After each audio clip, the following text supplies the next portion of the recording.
I was booking in around about 5 to 6 calls on a weekly basis, literally on autopilot. So we went from getting 5 SQLs per month to about 20 SQLs per month. We ended up booking in around about 6 calls on that day, and also about 2 calls prior to that with enterprise level companies. I ended up booking in around about 8 discovery calls, right? The last 5 to 6 years, I've worked in bootstrap startups, and that's across many different verticals, mainly SaaS, fintech lending, payments, and most recently open banking as well. We help B2B fintech clients build the top of their funnel. I'm joined by Michael Prospectology, the founder of a clay agency called Prospectology, who's been running Outbound specifically for fintech companies for over 6 years. I know you're using 1.5% plus 20p. We can beat that by 80% using open banking. And that message just resonates really, really nicely. You can actually download PSD permissions on the FCA register for completely free. You can download it via CSV file and then push it into Clay. And you have 3,000 free leads in there. In today's episode of my newly launched podcast, we're talking about how to use Clay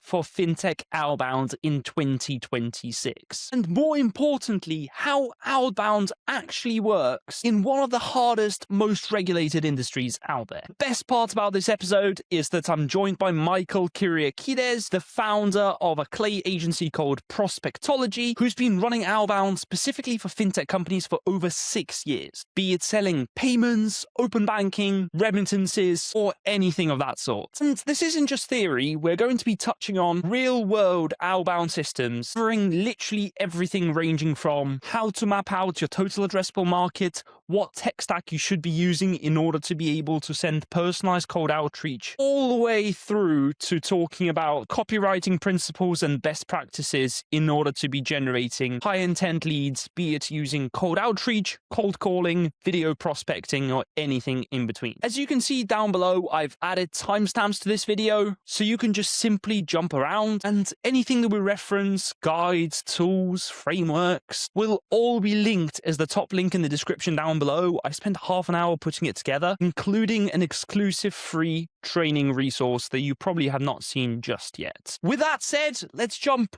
right into the episode. Hey Michael, welcome along. Thank you once again for coming on. For those people that are not aware of who you are, of your background in doing all of this funky fintech, open banking, outbound sales for the last 6 years, do you want to just give us a quick Wikipedia summary of who you are, how you're running your agency right now, and what got you into this clay agency space in the first place? Thanks, Tim. Thanks for giving me the pleasure to be on this podcast with you. I really appreciate it. And, just FYI, your YouTube stuff is amazing. I've learned so much from all the videos that you do. So first and foremost, I just wanted to give you a shout out for that. So I appreciate it. My name is Mike, and I'm the founder of Prospectology. We help B2B fintech clients build the top of their funnel for the third of the price of an SDR. There's my little sales pitch there. A little bit about my background. So the last 5 to 6 years, I've worked in bootstrap startups, and that's across many different verticals, mainly SaaS, fintech lending, payments, and most recently open banking as well. I've wore many different hats. First started as an SDR in a little mailing house in East London. During COVID, like many other people who are watching this as well, got made redundant. Then I found my next opportunity, which was InPost, the click and collect lockers. I'm pretty sure you've used it yourself, Tim, and many others have. And in East London was my patch. And that was the first time I really told myself sales is for me and I really want to pursue this career. But at the same time, or prior to that, I tried to launch a crypto company, teaching people how to invest into it. Made a lot of money, lost a lot more money, as you can imagine. So then I thought, you know what, let me pursue the career of sales. And one thing I noticed when I joined a lot of these bootstrap startups was that when I walked into these companies, especially the fintech companies, right, nobody was doing outbound. And I found it very peculiar that, such big organizations that I was working with, nobody was doing outbound. Nobody wanted to pick up the phone. Nobody was doing cold email, cold calling, or even LinkedIn outreach. One other thing I want to point out, and this is a big part of the reason why I brought you on today. I remember a year ago, our exchange via LinkedIn DMs, and you were one of the first people that I've seen on LinkedIn to be interested in clay, and back at the time to work in an in-house role. And I'm looking at your LinkedIn profile now. You were working at PayPoint as a commercial manager. So I'm curious, why do outbound specifically for fintech clients as opposed to other ones? I know you mentioned already that a big part of the reason is because they don't do outbound. So what do they do to get sales in the first place? Is it kind of going to events and like advertising and all of the other avenues rather than doing cold outreach? What are some of the reasons that fintechs avoid doing cold outreach, and how do you go about convincing them to give you guys a shot? A lot of these companies tend to do is rely heavily on referrals, word of mouth, and also in-person events, which is absolutely fine. But I truly believe that to scale a business or a fintech company specifically, outbound really helps you build a predictable model that obviously you can't really get from random inbounds and in-person events that maybe happen 3 to 4 times per year. And to kind of go back to Clay as well, where I first came across Clay, I was actually working at an open banking startup called Vine Payments. At the time, they were competing with the likes of TrueLayer and Trustly. We had a lot of social proof in the automotive industry and also the remittance industry as well, which I'll touch on throughout this podcast. But what I first saw Clay on LinkedIn, right? Started playing around with it. And funny enough, the reason why I introduced it at Vine Payments was because they were actually trialing 11x. I'm pretty sure you've heard of 11x. And at the time, I think Vine Payments was one of the first UK companies at that time to actually trial it. And I think we were paying like $400 or $500 per month. I used it. Obviously, I'm not going to bash 11x. It's probably way more advanced than what it was a couple of years ago. But I remember at the time they were selling this Alice SDR, right? So this AI SDR, which They is still pretty, do to this day. For context, that I yeah. believe it's either them or another big company like that. Their head of sales reached out to me in LinkedIn DMs using the AI SDR tool. I just want to throw a disclaimer in there. I'm not sure if it was 11x, but I'm fairly sure it was their like head of sales. And the copy on that was atrocious, like double dashes, super long email signature at the bottom of a LinkedIn message, the kind of things for which you'd probably be made redundant if you're like a sales guy, right? Yeah. It was like the differences like was crazy, right? Like I remember I was talking to the head of sales at the time and I said to him, listen, you give me $500 and I will create a go-to-market engine, which is probably way better than what we're paying for right now. And he was really bought into the idea. Always say you can do something and then figure it out later. And that was kind of my mindset with Clay at the time. And there was nobody really like, there were some kind of thought leaders talking about it, but what we have today compared to 2 years ago is completely different, right? But going back to next, it was sold on the idea that it would do the automation for you on LinkedIn, it would do the copywriting, you'd prompt it, and like you said, Tim, it wasn't that great. So I basically said to everyone, look, I can replicate this for a cheaper price. I think Clay was cheaper back then as well. At that particular time, I introduced Instantly AI, and I also introduced Apollo as well. I had used Apollo in many years prior to that, but there were just free tools I introduced. I also did the setup for email deliverability. So by comparing Clay to what 11x was, there's no comparison, right? But yeah, as when we started to implement that, I was booking in around about 5 to 6 calls on a weekly basis, literally on autopilot. And that was a mixture of multi-channel outreach. So that was cold email, LinkedIn outreach, and also cold calling. But what I want to make one thing very, very clear, like especially within fintech, depending on the vertical you're trying to put your stamp into or your authority into, the type of outreach method may react differently to who your audience is, right? So I'll give you an example. Like when we was going after the automotive industry, selling open banking, your type of persona was your old school sales guy, right? Who used to like to speak on the phone. So we did cold calling that worked really nicely. But when we started selling our same solution into the remittance industry, there was a completely different response, right? Cold calling did not work. I put my hand up. But what did work was cold email. So it's like, this is why I'm a big believer in multi-channel. I'm sure you are as well, Tim, because how do you know which vertical reacts better if you don't actually try and test new things? So I was trialing the cold email, I was trialing cold calling, depending on what the persona looks like and what language they speak, depends on what kind of result you get. For context, I worked briefly, I think it was just under a year, at a fintech company called Clasher, which I love to virtue signal about. And we grew pretty fast from like nothing to doing, I think, just over 1 million ARR in under 9 months, which is quite fast for just like a random African fintech with no funding at the time. Now they raised like 5 million or so. And something that I learned throughout that was that whenever we sold specifically like payment gateways, similar stuff to what you mentioned there, where you do like cross-border payments and that sort of thing, for that, people only cared about exchange rates, transaction fees, And like, I mean, there are some other random like nuances like payout periods or whatever else. But essentially, for that specific subset of selling that kind of payment gateway, it's as simple as you just emailing someone with just like a random opening line being like, can I send you our transaction fee and our exchange rate for the day so you can compare it to your current provider? Reply yes, and I'll send it to you.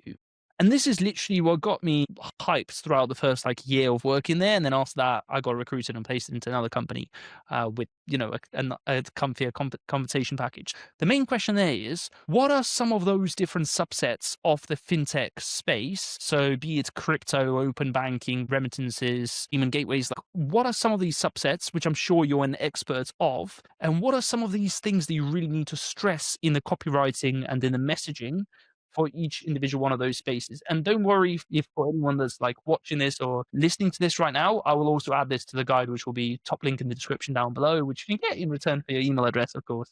Right. So, Mike, walk me through some of these like in the sub sectors of the industries and what you need to emphasize in the emails or any sort of outreach that you do.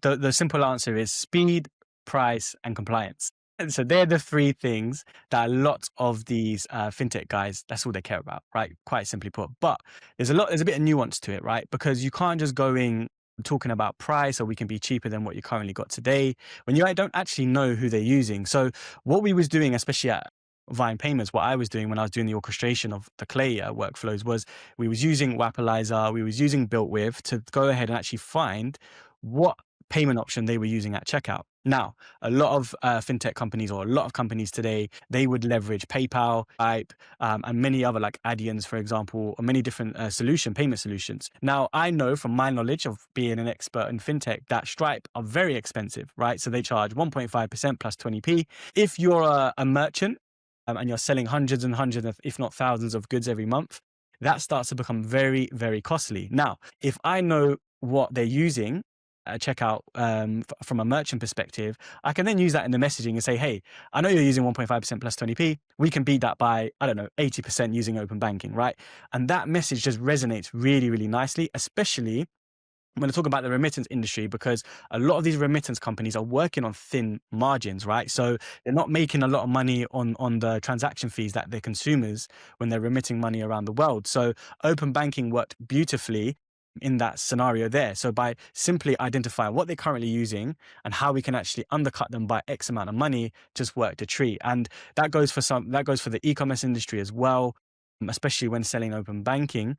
I was able to pull in using Clay and different data sources like your BuiltWith, your Wappalyzer, to then add that into the messaging and segment it based on what they were using at that particular time. So I hope that answers your question. But having the knowledge of the infrastructure of the payments and the fintech world really goes hand in hand, because if you don't know what interchange fees are from MasterCard, Visa card, and you don't know how much what their spread is, then you might look like an amateur within your messaging. So understanding what the nuance is with payments in general really, really helps you understand and really helps you create some really good messaging that resonates with a lot of these merchants. So I'd say on that side, some of the things that I made note of straight away was just obviously the pricing piece, and the pricing piece, as you mentioned already, like it could be transaction fees, exchange rates, payout periods. And on top of that, you could use BuiltWith, Wappalyzer. For those of you that are on a tight budget and you want to do that manually, I remember back in the days, I discovered the Wappalyzer Chrome extension. So you could just click that on a random website and it will pull up the tech stack, so you can see what payment gateways are on there, as Mike said already. And the other thing that you mentioned, which I thought was really, really important, was the compliance piece. How would you actually go about researching compliant? Like, if you're in the fintech game, you have to consistently stay on top of the contemporary issues and regulation and laws, etc. So when it comes to a compliance point of view, I'll give you a real life example, right? A bit of social proof. So in my agency, we onboarded one of our fintech clients. They are in the compliance sector for digital ID. New regulation coming in actually presents a really good opportunity for Outbound, because then what we do is, if a business now needs to therefore change their compliance process or add in a new online safety act to comply with it from Ofsted reports, etc., then we can actually use that to our advantage within our messaging. So I actually have a case study here, social proof. So I actually used Triggerfy once for one of my clients to actually focus on the topic of digital ID. And what actually I came across was a LinkedIn post about the Trust and Safety Summit that's actually happening I think end of Q1 of this year. And what happened was they actually listed all the speakers that are going to be speaking at that event. So what I did was using the goated instant data scraper, which is a free tool. I actually was able to scrape every single one of the speakers at the time. I pushed it into Clay. And then what I was able to do was actually find out what topic each individual was speaking about, reference that into my messaging. And then we was able to then say, hey, we're going to be at the event on behalf of our client. Can we have a quick coffee? And off the back of that, just doing a simple bit of research and social listening, we ended up booking in around about 6 calls on that day, and also about 2 calls prior to that with enterprise level companies. So for me, that was a massive win. This is just an example, right, of like where speed, price, and compliance may differentiate between different fintech companies. But with a little bit of social proof using the likes of Triggerfy, I was able to spot an opportunity and actually bring that to the table to the client that I was working with at the time. Awesome. I think that Triggerfy definitely deserves a shout out. So for those people that are not familiar with it just yet, it's a social listening tool whereby you can just plug in any sort of keyword or any sort of specific individual. And based on that, you can scrape anyone that engages with that keyword. So for instance, if I like to post about clay and you type in clay, you will get me as a lead in that list. So if you're selling something super niche or something like super, super common, you will get some high quality, relatively high intent data from Triggerfy as well. 20% off this discount for Triggerfy as well will be top link in the description down below. So check that out. Triggerfy is great. I love to use it as well. I mean, one thing that you mentioned there was conferences, events, those summits, and so on. A lot of the time, you don't even need to attend them. I remember we did something for Live, which is an event where Stephen Bartlett, who runs the Diary of a CEO podcast, a similar podcast to ours here as well, and we basically used that Live conference to, similar to what you explained there, to just scrape using instant data scraper, pull all the speakers, pull all the companies that are in attendance, and you can use that as a quick reference in the opening line. And a lot of the time, the reason that people go to these like blockchain, fintech, crypto, whatever, like new events and conferences is because it's about compliance, it's about regulations, it's about staying on top of this like AI bubble or whatever it is. So just by Googling what events are on, a lot of the time you could just at least personalize your copy a tiny bit. So would you say that's definitely like an underrated tactic, or would you say it's probably overused already from what you've seen? I've had some real good success with it, right? And that's something that I would probably be one of my top workflows, because what you're doing is like we put in the messaging like, how's your prep going for your speaker slot at this panel, right, on this particular topic that they're speaking about. And you can pull that information in using LLMs, or you could just use Clay Agent as your web researcher, right, to go into to go onto the actual event website, and then obviously marry it up and spot which speakers are speaking on what event. And that worked really nicely because they're all prepping for it, right? It wasn't a shot in the dark. They're all prepping for the same thing on their speaker slot. And it's a simple like, oh, hi. It's more about like, when we do outbound or when we do cold email, it's all about hand raisers, and it's all about initiating conversations, because nobody's going to give you their time without actually providing some sort of value up front. I know in that situation with events is slightly different because we're not really giving them any sort of value, but you're just asking them a simple question like, how's the prep going for it, right? And that worked nicely. But going forward, I think it's an underrated tactic to go ahead and actually scrape it. And like you said, you don't actually have to be at the event.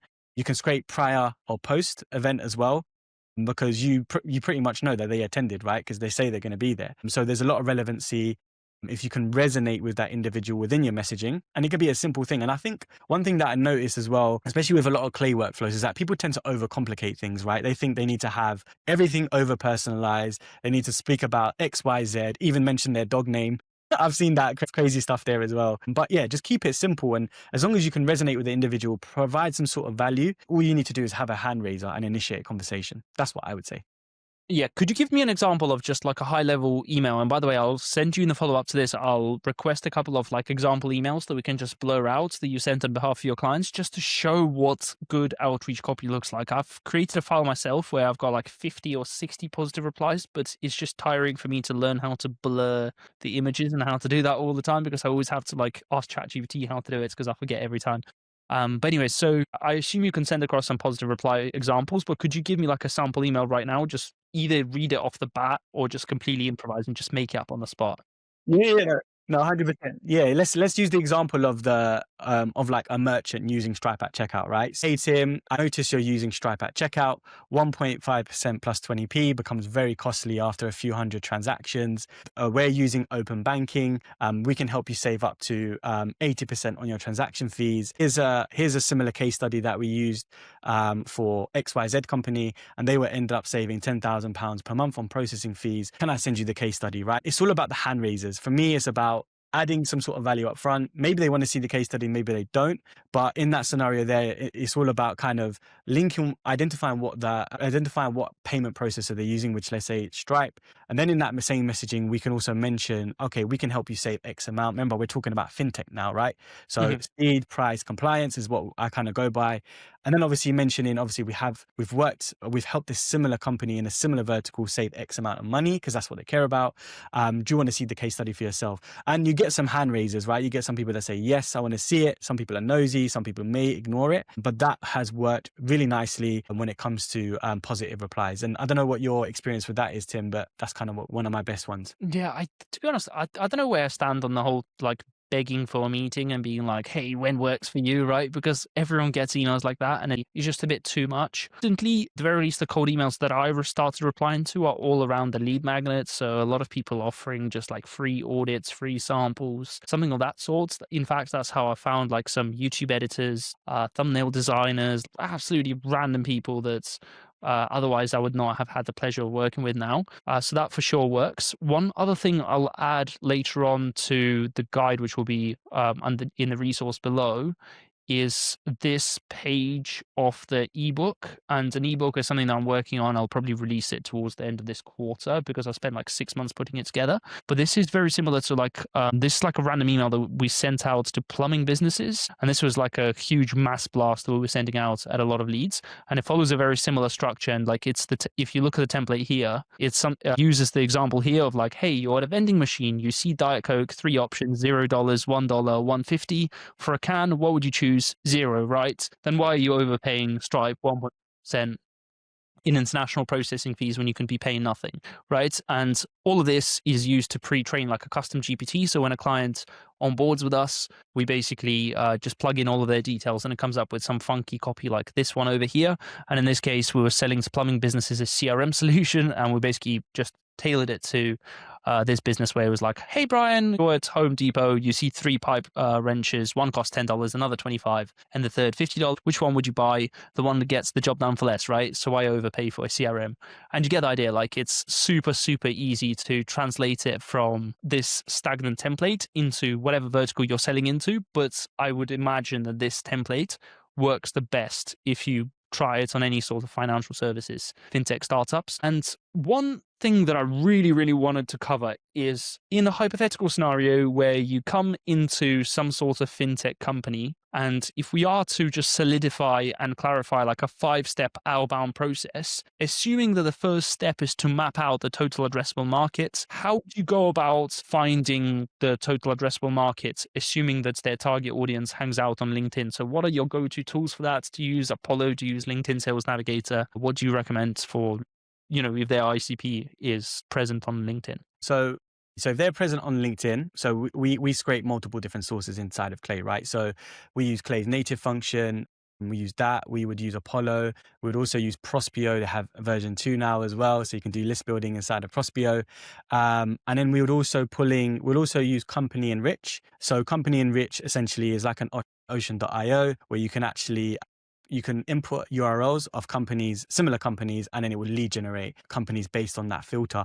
And what we do, we're just pulling all these different sources into one. We'd obviously deduplicate, so there's no replicated rows there. And by what we would do in that situation there is make sure that I love to look at their competitors, right? And the reason I do this is because if they don't have competitors in the space, there's a little bit of an alarm bell there. But let's say there's 4 to 5 different competitors, right? And that's beautiful because 9 out of 10, if they're already established in that vertical industry, they will have case studies, right? And what we like to do using Clay Agent is I would tell the web research LLM to go onto their websites and scrape me all the different case studies, right? And all the different companies they're currently working with. And now getting that information inside of Clay, we would then input that into a Company Enrich, and then generate companies that are going through similar pains that are being solved by your competitors. So it's like almost like a competitive analysis, but we're layering the AI aspect. And what else we do with that as well, which we're probably going to touch on in a second, is the persona side, is a lot of these case studies that are being left on these websites, they always have a persona or an individual or a key stakeholder leaving a quote. Now, this is gold for me, right? Because if you go into a vertical and we onboard a client and they've never touched the e-commerce sector or they've never touched the remittance sector, by looking at these case studies, we can actually look at the quote, who's the individual leaving the quote. And 9 out of 10 or 10 out of 10, it'll always say the job title of that individual. Now, we can break that down. And there's two things here. We can lead generate companies that are on their website. So almost like stealing their customers. And then also we can validate who are the personas leaving these case studies. So now what we have here, we've got companies that look the same, that fit the ICP or when we're doing the list building. And then secondly, what we would do is also see the personas and job titles, because one big issue that I found when working at a lot of bootstrap startups is they didn't know who was the persona or the ICP of who they were selling to, right? And they just do it blind and they would just do spray and pray tactics. But our philosophy is that every single company, depending on the size of the company, because you'd have to tier it, but you'd always have a main decision maker, an influencer, a champion, and an end user, right?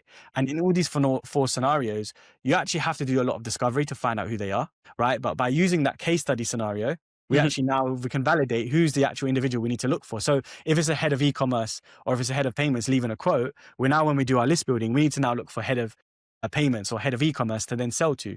But yeah, like generally our go-to tools to be for LinkedIn scraping would be your Apollos, your Prospios, using Clay's native function, and also a company enrich. I hope that answers your question. Sure. Yeah, no, that's spot on. And that covers definitely the LinkedIn side of things, assuming that they sell into brick and mortar, because for instance, I have a friend that works at Dojo and obviously they sell a lot to like random corner shops and stuff, right? So in that case, how do you source the total addressable market for brick and mortar leads specifically, assuming that they're not present on LinkedIn and they don't have much digital footprint beyond Google Maps, of course? Yeah, of course. You just said it there, right? So we use Appify, right? We would use Appify's marketplace, their Google Maps scraper. Yeah, I'll add some other resources on brick and mortar because I find that because a lot of the time you can filter completely for free because obviously it doesn't cost you any credits to filter the database and see how many businesses are there. But I find a lot of the time like Outscraper is great for just sourcing a lot of Google Maps data all in one go. There is also OpenMart that has a native integration within Clay, and that has a really cool filter that enables you to screen out large retailers or just select just large retailers with multiple branches. So that way you're not reaching out to like every single KFC in the UK individually, right? Because that will waste your credits. And a lot of the time, like it can hallucinate and give you duplicate data. There is also Serpent Dev that you can use, which is like the world's fastest API to scrape Google and Google Maps. But once again, what you said there, like Appify covers probably 90% of it, but I'm just super nerdy with this because a lot of the time like the students inside of my Unlock Clay course always come to me with like a random new tool that I need to do like a tutorial or a review of. So I tested quite a few out, and I'd say those four, including the Appify scrapers, are definitely top of mind for that. In an ideal world, you would have this total addressable market. You will deduplicate it inside of Clay. You will run Claygent, which is like the AI web research inside of Clay to do that. And I guess the next stage will be just qualifying the companies to make sure that they're a good fit. I know a lot of the time, one big criteria for a lot of fintech clients or any sort of other companies as well, they only want to reach out to companies that have a B2B model in a lot of cases rather than a B2C model. Are there any other caveats when it comes to qualifying those accounts? Any like nuggets of wisdom there that would spare, some of that trial and error for those people that are listening? Yeah, no, like I'll give another example. If they were selling open banking or any sort of payment solution to money licensed businesses for remittance, as an example, we want to make sure they actually have the license to facilitate the transactions on behalf of their consumers, right? So how do we find that? So you can actually go on the FCA register. So I've actually done posts on this. I've done a video on this before as well. So in that scenario there, one of the criteria would be, do they have an SPI license? Do they have an API license? Because if I'm selling to young remittance company, for example, and they don't have a license, my solution it won't work through compliance, right? So they actually have to have a money license business. So a nugget there, I'll give this nugget away for free to everybody because I've used it myself, right? But yeah, you go on the FCA register, and what you can do is you can actually download PSD permissions on the FCA register for completely free. And even using that workflow, you can download it via CSV file and then push it into Clay, and you have 3,000 free leads in there. There are some duplicates in there, don't get me wrong, but that would be kind of a nugget there that I would use if I was going to be selling into the remittance or just money license businesses in general, because they won't be able to use your solution, your open banking solution or your gateway. So by using that one, you'll be able to qualify them in and out. Because like I said, there are certain fintech companies have different processes for compliance. And one of the biggest things is if they haven't got a license, if they're not a licensed business, we can't work with them, right? So instead of wasting your time scrolling through, you can just go on the FCA register, which is a nice little golden nugget, completely free, download it, and then just do your tiering or segmenting it based on what your ICP looks like. Awesome. And the FCA register, I've literally just found the link to it, so I'll be adding it down below. Okay, cool. So we know how to build out total addressable market. There will be a bunch of tutorial videos that show how to scrape Google Maps, scrape LinkedIn, Sales Navigator, all of those funky tools. You can qualify the accounts using Claygens. There will be separate tutorials for all of these cool tools as well. And then the next step is just the segmentation of personas. We touched on this already, but assuming that we're trying to segment the personas, so you have the end user and the decision maker that you can objectively assume in most cases. So how would you go about persona segmentation? One thing I wanna quote is that according to Gartner's research, there are now 5 to 7 key stakeholders now involved in the buying process. So now with that information there, whenever we do outbound or any sort of outreach for our clients and for ourselves, we never just look at one key stakeholder per company, right? We treat them as different leads within the same company, but what your decision maker cares about and how their day-to-day looks will be very different to how the end user's day looks, right? So they have a different set of KPIs, they've got a different set of priorities, and messages are going to resonate differently. So like what your CCO cares about is going to be slightly different to what your CFO cares about, right? One's going to care about money, one's going to care about efficiency. So we actually have a framework called the multi-persona hypothesis. Again, I don't know if I stole this from somebody, but I definitely put this together myself. And essentially what it is using what I mentioned before, is what we do is we actually validate using AI. So what we can do is we can do a prompt in AI saying, we're selling open banking into the auto industry. Can you list me all the different job titles that will be most relevant to what we're selling today? And then what we can do with that segmentation, we can go one step further as well and create and build out a matrix, is that tier 1, tier 2, tier 3, tier 4 companies, their setup is going to be slightly different, right? So a company doing 1 billion revenue is going to look very different to a company doing 1 million revenue, right? So the higher up you go into revenue, the more key stakeholders that are going to be involved in the buying process. Now, if we go back to and reference what I said before, is we need to look at and validate all the champions or influencers, however you want to coin it, leaving the case studies. And then what we could do is we can actually push all that information into an AI tool like your GBTs or your Claudes, right? And then we can actually validate what similar job titles are going to care about what we're selling. And then what we can do is we can build out that matrix. We can also confirm which key stakeholder is going to be most relevant for what size of company as well. So we can do all of that. We can segment it. But remember what I said, we have to segment based on what the KPIs look like and what their day-to-day looks like. So we build out this matrix, which again, I can share with you for our audience as well, create a lead magnet as well. But by doing that, we can actually validate and go into any sort of vertical by following this process. I hope that answers your question, but that's kind of how we validate. No, this is great. That'll be another resource. So is anything that people get wrong about personas? Yeah, I personally think is like C-suite level, right? So it's, you've got your legal that will probably be involved in anything to do with compliance solutions. You'll have your CFOs, your FDs probably worried about money. I would advise, don't just ignore like who's above C-suite, below C-suite level as well. In terms of departments, I think that's something you have to explore and really test really quickly. But I would say, like, I'll give you an example. Like when we were selling automotive, the structure was slightly different. We didn't go after MDs and CEOs. We actually went after sales directors because they were the ones that cared about payments and the after sale care of payments. But when it came to remittance, when we were selling open banking, we was actually selling into the main founders and the CEOs, because typically remittance companies are like one-man bands, very lean companies, and they don't have much employees there. But then you would bring in and loop in your compliance guys, your MLROs as well. Generally, I'll always advise anybody to test that very, very quickly. And we can do that with, I would say, cold email. initially. And we can do that at cold email because it's a low barrier entry, low cost kind of channel as well. And we can blast it at scale too as well, right? As long as we're not doing spray and pray, and we make sure that there's a lot of relevancy that resonates with these individuals. Gotcha. Yeah, I think that covers a lot on the cold email side of things. I know you provide cold calling as a service as well. So how does that exactly work? So is that only upon positive replies when someone replies positively to cold outreach, or how do you tie that into the rest of your business? So I think it depends on the use case. I'll give you an example. What we do is, and this is actually an upselling opportunity, we always offer the multi-channel package initially. But then what happens is once we test email and LinkedIn very quickly and at scale as well, if we don't get like 2% reply rates, 3% reply rates, alarm bells for me start ringing. And what we do is we pivot to cold calling, right? And we actually offer that as an additional as an add-on. So what I mean by that is, so let's say, for example, we had this with our first ever client we onboarded, right? So again, LinkedIn, they weren't very visible, the key stakeholders, the personas. So what we actually did was we actually pivoted to cold calling. So we went from getting 5 SQLs per month to about 20 SQLs per month. So now with the cold calling side of things, it's a lot more, I would say, time and energy spent from a agency perspective. But I personally believe when it comes to if some of our clients have a small TAM and they're looking at enterprise level, I truly think that cold calling works very nicely in that scenario.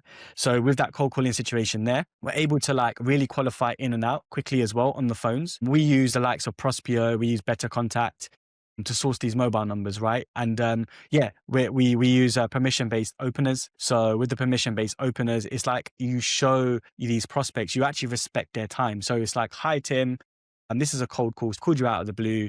Can I take 30 seconds of your time? If it's relevant, then maybe we can carry on and talk a bit further. So that works nicely. Even if you have a half decent script, I think it lands really well. We use Phil, probably an old school tactic for objection handling. I don't know if you used it yourself, Tim, but we still use it, right? And it works like a treat. And I think with cold calling, so many people avoid it because I feel like, after the boom of AI, especially last year, I'm starting to see a lot of sales reps become lazy and they're just relying on cold email, LinkedIn outreach, pray and spray, same generic messages. But when you actually get a human on the phone, I know AI is kind of changing that game as well eventually. But Yeah. right now, in this present moment, people buy from people. So what resonates with people is actually speaking to a human being. Don't get me wrong, out of 10 people that you call, you're probably going to resonate with 1 or 2, right? But that's just the game. And we have this thing at our agency where before I start the cold calling, I actually tell myself, nobody owes me nothing. I eat rejection for breakfast. And it's a lot of mindset training. I put myself in a dark room, lights off. Well, I say lights off, but very dim, full of caffeine. And then we just hit the phone and we dial and smile. Right now, how does cold calling actually work going into 2020? So you start off with just having phone numbers for people from either Prospio or Better Contact. You use a parallel dialer, which dials multiple numbers at the same time. And then when someone picks up, it basically dials you, or you just pick up the phone. Basically, I guess you have that within a CRM of choice, right? So whether it's HubSpot, Attio, whatever CRM you're using. Are there any other funky tools that are essential? No, not even essential, but are nice to have in order to cold call the right way right now? Yeah, so that's a great segment to speak about. So it's funny enough, like I know a lot of people use Clay for cold email, LinkedIn outreach, right? But about 3-4 months ago, I was like to myself, why don't I use Clay for cold calling? Right. And then somebody might be like, well, does that make sense? And I said, you know what? It does make sense. Right. And we figured it out. Well, I figured it out, right? How to kind of navigate that. So what I started to do was I started to try to see if there was any parallel dialers or power dialers that had a Clay native integration. I think one of the main ones is called Phone Burner. But the issue with that one is they're only US based. They only give you US numbers. So if I was calling from Phone Burner, I was calling yourself, Tim, you're probably going to be less inclined to answer that call because it's from a US. Get that a lot. And like typically when you get an American number, you get someone with a non-American accent on the other side of the phone. And then I never hang up on cold calls because I kind of like, I respect it. So Yeah. I find like the nicest, most polite excuse of like, I'm just walking my dog or whatever, like random thing. I don't have a dog for reference as well. But yeah, carry on with that thought. So phone burner you mentioned, and then Yeah. So Phone Burner actually there's a Clay, they have a native integration with Phone Burner. So, right. So you can actually push in your data into Phone Burner. But one of the weaknesses there, like I said already, was that we can't actually use that. If we're cold calling into the UK or cold calling into the EU, people are going to be like, this is spam, I'm not answering. So I was kind of exploring different power dialers. Aircall is one of the ones we use all the time. But what I figured out was there was actually one power dialer called Just Call by Sales Dialer. So it's Just Call, but they have another integration called Sales Dialer, right? So what I was able to do was they actually have a HTTP API. I tried it, tested it, didn't really work nicely for me. Maybe I'm not that kind of level of technical expertise on that. But at the same time, what I did was I just wanted to have a power dialer that had information of the individual on each company, right? So for example, if they were hiring for SDRs, I want to know what job role they're hiring for, what kind of SDR they're hiring for, what location, what the LinkedIn URL was. So I thought to myself, let me put that two together. So what I did was I actually pulled in that information using Clay with multiple different data sources, uploaded it via CSV file onto Just Call Sales Dialer. So when I was doing my parallel dialing, I know they're hiring for this role at this time, this LinkedIn URL, and I'm able to reference that while I'm on the cold call. Whereas before, where you would have a script in front of you, we can now use Clay's information that we've pulled in from different data sources and then push that into the power dialer of our choice. So by doing that via CSV file, and it worked for the same for like using BuiltWith, taking out if they're using Stripe, if they're using PayPal, if they're using Adyen, I was able to have that information in front of me and then reference that on the cold call, which worked beautifully, right? Because before, maybe you would just have it on a CRM, you do the call, but with this, you have speed, you have time, and you have efficiency. So with all of that in a nutshell, was able to get some really good results. And I'm not sure many people are using Clay today for cold calling, but I actually done a video on it as well on YouTube. It's a kind of a high level view of how to actually do that as well. That's really cool. What I will do as well, and if you don't mind, I know you mentioned cold calling script and you mentioned objection handling framework, and you also mentioned the cold calling video, which I'll reference in the guide as well. I'll request all these scripts and guides in the follow up to this. So basically, anyone that's watching this already would have at least broken even, if not made a profit off just watching this video. Some other questions that I had. So there are two other segues that I want to go on. I know we're running at like close to that 1 hour mark, and I really know the attention spans, right now are not the best that they've been. One tangent I really want to go on is the sales tools side of things. So when you're starting out as a Clay agency, when you were just in your early days, you knew that you wanted to start an agency, what were some of the sales tools that you bought at the very start? And in hindsight, what are the tools that are essential for you to buy and get a subscription with, as opposed to the tools that are just shiny objects that are shouted out by LinkedIn gurus in return for, like paper post arrangements? And by the way, I don't do any paper posts, so I can tell others for doing it, right? So yeah, what are some of the sales tools that are actually worth the hype, in your opinion, especially if you're on a fairly tight budget at the very start of, opening up a business? Yeah, great question. For me, let's say we had a $500 budget, right? Power dialer, number one. So you can get an air call subscription, you can get just calls, sales dialer subscription. That's going to cost you in the region of like, let's say 40, 50 quid on a monthly basis. I'd get a really good data source. So for me, Prospio is our number one contact intelligence tool that we use. So now they're obviously offering, you can actually list build inside of Prospio as well in version 2, V2. So I would obviously include that as well. That's a non-negotiable for me. We're really, really big on a multi-channel outreach. So I know, Tim, I think you was like one of the first individuals to really hype up HeyReach. But for me, HeyReach is like, for me, is up there alongside Instantly AI. So I know some individuals use Smart Lead, and Instantly and Smart Lead are very similar. But for me, the non-negotiables would, like I said, would be Prospio. It'll be your HeyReach or Instantly AI to do multi-channel, because now they have the integration with HeyReach and Instantly. And then obviously I would use a data source like Prospio. Maybe chuck in Apollo there as well, but I don't think that's necessary anymore with the likes of Prospio. And I'll probably chuck in a company enrich as well, because for me, that's kind of one of the ways in which we build out our Good list. bang for your buck as well, with like the lookalikes and everything. I know, because I think you can buy a one-off credits. I may be wrong with this, but You can it's pay as you go, yeah. yeah, it's a really good pricing. I know, because I've discovered, like as you mentioned, HeyReach. I was speaking to Ilya like 3 years ago. They were Wow. doing like 5K a month. I think their revenue at the time was the same as my agency revenue. And now they're doing like 10 million a year, and they all get free access to my Unlock Clay course as well now, because which is not supposed to be announced yet, but who cares? Like to the 3 people watching this or listening to this now, that's an exclusive that you got out of listening to this. So I think sales tools were covered really nicely. I'll also add a link to like a directory of all the sales tools. I've done like over 70 or 80 tutorials of each individual sales tool. So if you're wondering how to use like Zenrose or Claygent or whatever random tool, like you'll probably have some luck just watching some of those there. And then one final topic that I want to talk about is your hypothesis on hiring, because this is the 4th conversation or the 3rd conversation I had on this podcast already. And every single time that I mention hiring, I hear the same thing. It's either the fear of hiring the next person because you're like, screw this, like, you need to pay a salary, someone has to quit their job to jump on this.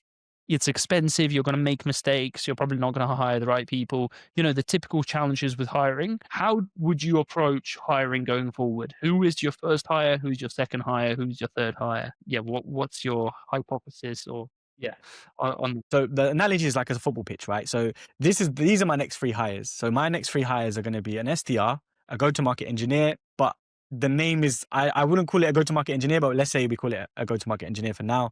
And then I'm going to have a closer, right? So these are the 3 individuals that I want to personally hire and that should be happening by the end of Q1. So look out for that, guys. But yeah, first and foremost, power dialer. So the power dialer is your winger, right? So they're on the pitch, they're crossing the balls into the closer, who's your striker, right? But the center midfielder is your go-to-market engineer. Now, I hear a lot of people say that the go-to-market engineer can replace 3 to 4 SDRs. My opinion is I'm not too sure about that, right? So I personally think the go-to-market engineer only complements the SDR. So they set them up, right? So the center midfielder, your Pirlo, your Xavi, your Iniesta, they're the ones that set up the winger and the striker. That's what I personally believe. So for me, my next hire is probably going to be an SDR because we do the cold calling services. But just generally, I think I'm very cautious of which hires I'm going to do next. But I'm kind of waiting for somebody to approach me. I know this is weird, but somebody to approach me. I'm telling you, like, there are 2 sides to it, right? The first side is never put out a job posting on LinkedIn because you're going to get hammered with unqualified candidates. I know this because I'm still to this day getting asked if they can do my funnels or my go high level of random stuff that I was interested in like 2 years ago, right? But it is definitely good to just put it out there to say like, hey, if you think that you can impress Mike and if you want to join an agency whereby you can learn a lot of stuff about the fintech world, you can get exposed to doing cold calling on behalf of multiple businesses.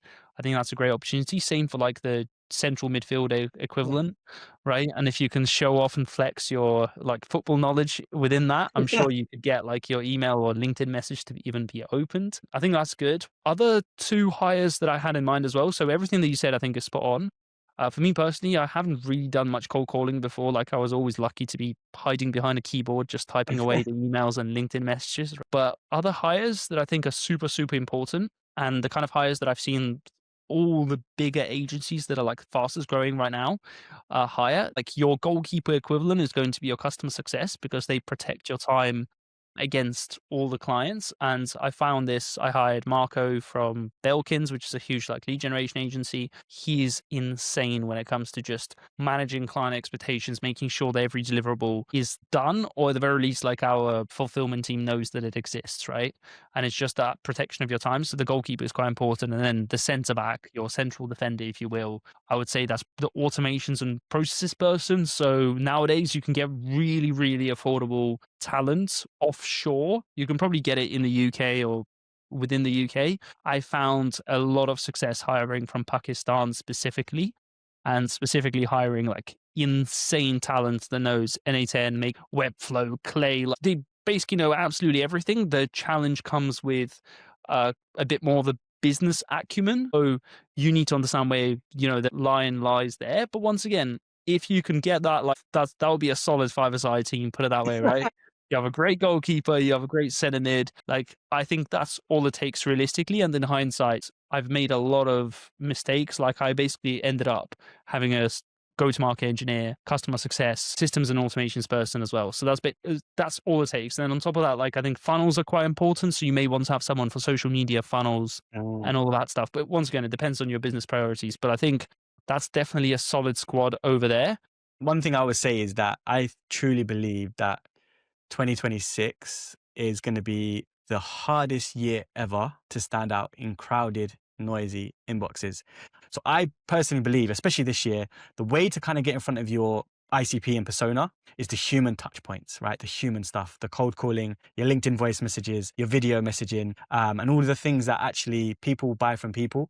I started doing video messaging again. So I started using Teller, right? And some people would say, no, don't do 60 seconds. Don't do more than a minute because people don't have the attention span. Absolutely agree with that. But I was doing about 6-7 minutes to my ICP, CROs, sales leaders of fintech companies. And I ended up booking in around about 8 discovery calls, right? And that was just because, and that was in the Christmas period where people are probably winding down, probably not checking their emails as much. And the reason I'm mentioning this is because I think that, the most time consuming channels like video messaging, voice messaging, these are the things that need to be on everybody's priority when they're trying to build pipeline, because that's what's going to differentiate you between a crowded inbox. And in that 6-7 minute videos that I'm sharing with my ICP, it's just pure value. This is what you could do better. This is what your competitors are doing. Why aren't you doing the same? I can do this with Clay, la, la, la, all the good stuff, right? And you give away so much value that it feels awkward giving it away. You don't shortchange yourself. What you're doing is you're making sure you're top of mind. So when they are ready to buy, they're like, you know what? I remember Mike. He gave me this. He gave me that nugget. Let me speak to him and see what he thinks. And I truly believe that goes a long way. So leading with value and also being human as well. Like, yeah, cold emails are great. We can get really good response rates with good copywriting. Absolutely. But there's nothing like a human to human interaction where you're in front of a camera. Hi, Tim. This is why I'm reaching out. And some people might say, okay, I'm talking about video messaging, especially because the beauty of video messaging is that everybody consumes video. But the beauty of video messaging is that if I have the email address, I can embed it into a code. If I connect with you on LinkedIn, I can send it to you on LinkedIn. And if I have your phone number, I can also WhatsApp it to you. So these are the channels that we can get into. Wow. You are onto something here. I think AI voice note, voice notes are another tangent that we can go down. Have you tried any funky apps, have you tried any sales tools that can automate voice notes? I know there are some that are really expensive. Have you tried any decent voice? Yeah. So I've tried the growth machines. So the growth machine is a little bit rigid, but it changes the first name when you enroll it into a campaign. So let's say you've got hi Tim, hi, or the first name is Tim or Mike. It would then change, it clones your voice using AI, and then it would just change the first name. So say hi Tim, hi Mike, and it can do that and you can scale that, right? But it is a little bit obvious that it's AI, I would say, hands up, I would say. So it's a little bit obvious, but you've also got the likes of SendSpark. I don't know if you've used SendSpark, but SendSpark, same sort of process, clones your voice. And then it would just say, hi, Mike, hi, Tim. And then it would do a generic video. Even with so there are PitchLane, there are SendSpark, there are a couple of these other tools. It's pretty cool sometimes because you can add like a job description in the background or the LinkedIn profile of the person in the background, automatically record the video once, send it at scale, right? There is Loom AI just came out with this feature. I did a video like half a year ago about it. It's like where you can basically record a video once and then just personalize the first name, and you can get it on like the $20 a month Loom plan. So you can just use your Loom Chrome extension to record a video and send it completely cold to a bunch of prospects. And one other golden nugget that I just remembered for like video prospecting. I remember when I was selling into market research solutions into like private equity, venture capital companies, like we worked with like Nestle and some of the bigger companies in the space as well. One thing that worked really well at the very start is being like, no idea how often you get videos like this, but let me break through the noise out in your inbox. And like, we haven't met just yet, blah, blah, blah, blah, blah. And then, you can just jump into it. I think it's just a matter of getting a lot of reps in. And before you can think about scaling it and before you worry about SendSpark and PitchLane, which will get quite expensive at a high enough volume, just prove that it works manually, record it like 10, 20 times. Like I think I did a couple for VC outreach because we want to work with like big venture capital companies. It works really well because you just reach out to them and say, hey, like you've got these huge portfolios of these 3 or 4 companies. And that's how we got our introduction with like Launch Africa, which is our biggest venture capital partner right now. So there you go. Video prospecting is good. Voice notes are good as well. I think, like you said, it's sets and reps. Like one thing we do here at the agency is like we block out time in the calendar to do a lot of this like high like level outreach. And you know what? Like you can send out, don't get me wrong, you can send out like hundreds, if not thousands of emails at scale. But I think when you spend like 10, 20 minutes on a video or a voice message, it can go a long way. Like some of my best clients that I booked in, like when I was working at some of these startups, it was through voice messaging. I know voice messaging might be over leveraged now, but I think it's like another layer on top of all the other outreach stuff that can really get you into some good places. So yeah, like I would definitely recommend doing some of that outreach there. And then it just kind of goes in hand with the cold calling stuff as well. So like human outreach, you be top of mind with your cold email, your LinkedIn, but then kind of get on the phones as well as doing the video messaging and just test new things. Like think outside the box. Like don't just be so rigid. Like some people do cold email using Clay and they're like, oh, Clay's not worked for me, right? And we're just paying it for the sake of it. But people don't actually leverage these tools in a systematic approach. And it takes about, I would say, 6 to 9 touch points to actually be top of mind. And that's where you really need to layer in the multi-channel stuff. So that's kind of where I would say, like this year, don't just rely on one single channel. I really experiment across cold calling, cold email, and also LinkedIn outreach as well, because you never know. One key stakeholder may react better than the other, depending on the channel that you're using. So, these are just kind of like basics, but I think people are not doing the basics anymore as well as they should. Yeah. And I would say one thing I want to say as well, and kind of end this as well, like Clay is not going to solve your go-to-market like situation, right? It's not going to solve it. If you rely on Clay, if you just kind of go in blind and just say, yeah, Clay is going to solve all our problems, it really won't. I think you only start using Clay once you know what's worked manually. So like once it works manually with your cold email, like just send a manual cold email, right? And get a response, a positive reply. And the same goes for LinkedIn outreach, same goes for cold calling before you actually start adding automation and Clay. That's my kind of number one advice. Like don't just give up on Clay, use it, but also do the manual stuff as well. So only double down and augment what actually works from a manual approach. Yeah, that's really similar to, I was speaking to Yanni last week. He said the exact same thing. He was like, hey, stop trying to use automation tools without having like a manual thing in place first. Mm-hmm. And he was saying like, you don't need a Clay subscription if you are just like starting out a Clay agency or whatever, like literally just do it manually inside of like a free trial account and then just validate that it works. And you can get like a 7-day free trial with every single LinkedIn automation tool, and that would probably last you a year or so if you just keep on switching every week, which is a bit tedious. But well, and there are some tools like Linked Helper, which is like literally £5 or $5 a month for LinkedIn automation, although you do basically sell your LinkedIn data to a random tool. So yeah, that could be quite a fun one as well. I mean, just to wrap things up, Mike, if people want to check you out, where should they go? What should they type in? Yeah, so prospectology.co.uk is our website. You can book in a discovery call with us. If you want to vent and talk about outbound, if it's not working, we're always here to chat with you. But yeah, like you said, we're most active on LinkedIn. So we do a lot of content on there. Just type in Michael Prospectology or Michael Kyriakides, a bit of a hard surname to say. But yeah, just type in Michael Kyriakides. I'll add links to your website, your LinkedIn profile, literally any sort of publicly available data point that I can scrape or find on the internet. So there we go.